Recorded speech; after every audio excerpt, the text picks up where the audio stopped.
குடிக்கிற வரைக்கும்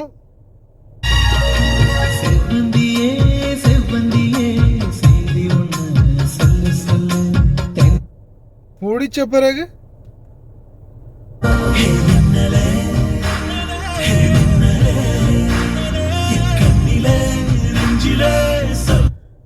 என்னடா அது என்னங்கடா மர்மம் பண்றீங்க? அஸ்ஸலாமு அலைக்கும் வரஹ்மத்துல்லாஹி வபரகாத்துஹு. அன்பார்ந்த அனைத்து உறவுகளுக்கும் இனிய மாலை வணக்கம். பல முக்கியமான தகவல்கள்.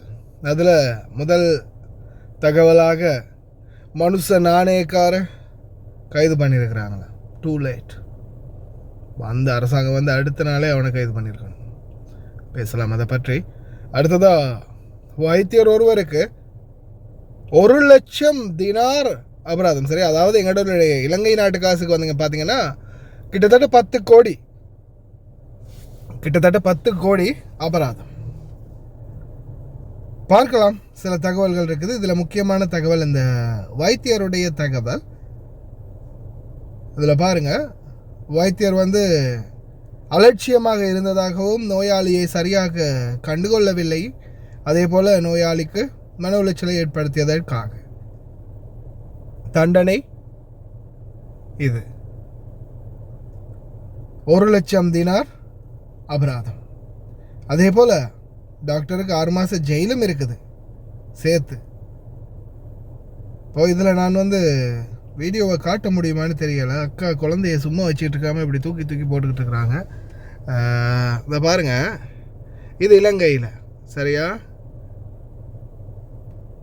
இவங்க டாக்டர் தான் அப்படின்றதுக்கு ஆதாரம் இந்த கீழே தொங்குது. எங்கடா அது? இந்த தொங்குது, காதில் போட்டு வைக்கிற அந்த மைக்ரோஸ்கோப் இங்கே தொங்குது. சரியா? டாக்டரை பாருங்கள், பிஸி மேடம், ஃபோனில் பிஸி. இந்த பக்கம் குழந்தையோட அந்த அம்மா. சரி வராது, வீடியோ காட்டினா தான் சரி வரும். எங்கடா அது வீடியோ? சரி பாருங்கள்.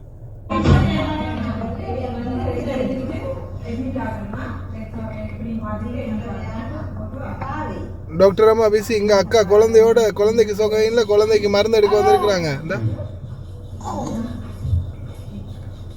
மைக்ரோஸ்கோப் கீழே தொங்குது. குழந்தை ஒரு பக்கம் நோயில் வந்து இருக்குது. டாக்டர் அம்மா என்ன பண்ணுறாங்க?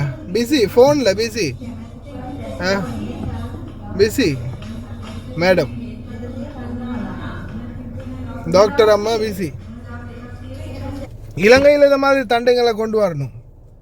கொண்டு வந்தால் தான் சில ஜென்மங்கள் திருந்தும். இப்போ பாருங்கள், கோயத்தில் நடந்த சம்பவம் இது. நோயாளியை சரியாக பராமரிக்கலை, அதாவது நிறைய பார்க்கலை, சும்மா அலட்சியமாக இருந்துட்டார் டாக்டர் அப்படின்றதுக்காக வழக்கு போட்டு 1,00,000 தினார் அபராதமும் 6 மாதம் ஜெயிலும்.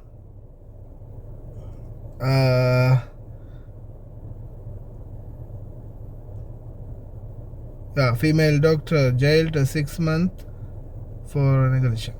அதே மாதிரி 1,00,000 தினார் வரைக்கும் அபராதம்.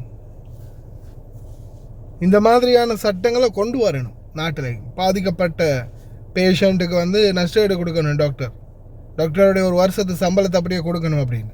அப்போ தான் திருந்துவாங்க. அலட்சியம், எல்லாமே அலட்சியம். இந்த நீதிமன்றத்து வளாகத்தில் போலீஸ் அதிகாரிக்கு நடந்தது உட்பட எல்லாமே அலட்சியம்.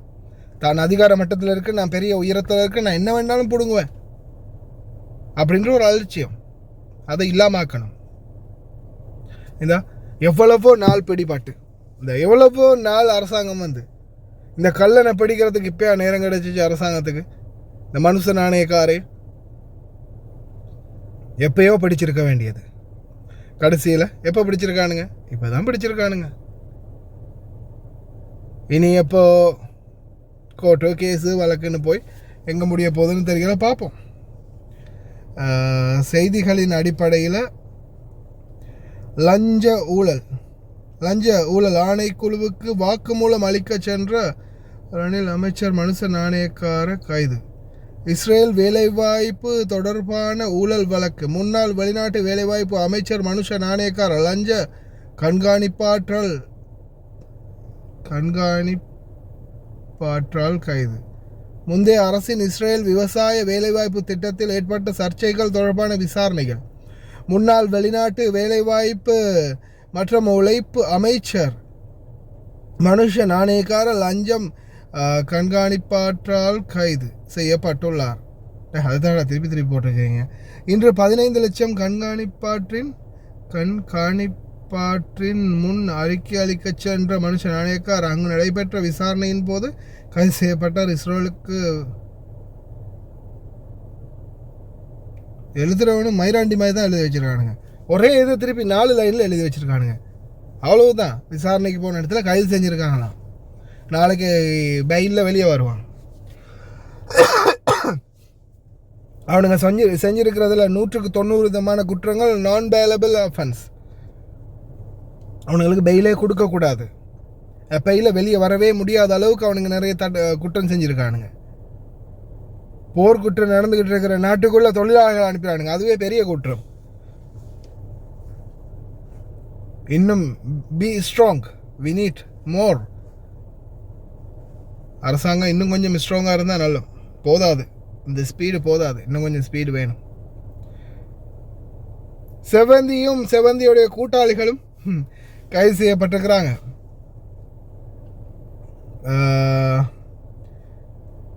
இஷாரா செவந்தி, அடுத்தது தக்ஷி, இது யாரு? ஜேகே பாய். யாரா நீ? ஜேகே பாய், கம்பா பாபா, ஜெஃப்னா சுரேஷ், அவங்க தான் கைது செய்யப்பட்டிருக்கிறாங்க. பார்க்கலாம் என்னதான் நடக்குதுன்னு. ஓகே ஃப்ரெண்ட்ஸ், அவங்களுடைய கருத்துக்களை மறக்காம கமெண்ட்ல பதிவு பண்ணுங்கள். மனுஷை அரெஸ்ட் பண்ணினது மிச்சம் லேட்டு. அதே மாதிரி இந்த டாக்டர்கள் அலட்சியத்துக்கு நம்ம நாட்டில் நல்ல தண்டனை கிடைக்கணும். இந்த குவைத்தில் கிடைக்கிற மாதிரி 1 லட்சம் தினார், 6 மாதம் ஜெயில்.